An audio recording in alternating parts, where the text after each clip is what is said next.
আসসালামু আলাইকুম রহমতুল্লাহ। কেমন আছেন সকলেই? আশা করি সকলেই ভালো আছেন। দেশ ও প্রবাসে থাকা 5 ব্যাংকের সকল গ্রাহকদের জন্য একটি মহামূল্যবান গুরুত্বপূর্ণ আপডেট নিউজ। 5 ব্যাংকের সকল গ্রাহক এখন সম্মিলিত ইসলামী ব্যাংকের গ্রাহক।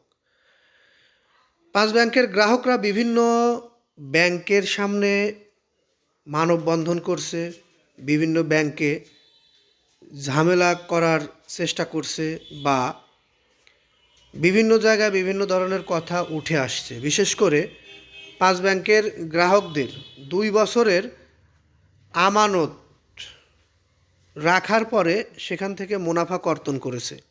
এতে ক্ষুব্ধ হয়েছে আমানতকারীরা।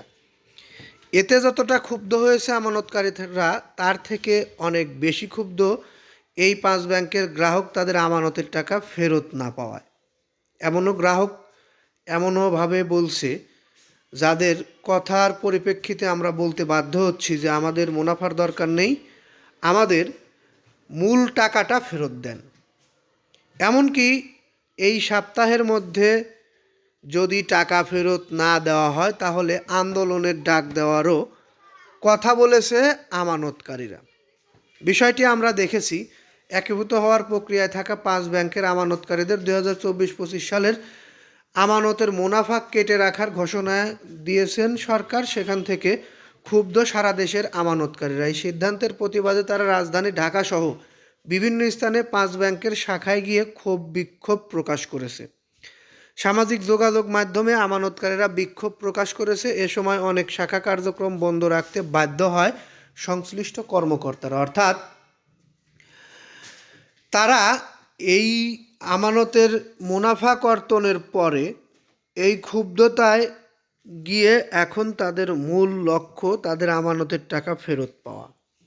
আমরা কালকে একটি মানববন্ধন দেখেছি, সেখান থেকে কথা উঠে এসেছে আগামী সপ্তাহের মধ্যে যদি এই 5 ব্যাংক তাদের আমানতের টাকা ফেরত না দেয় তাহলে আন্দোলনের ডাক দিবে।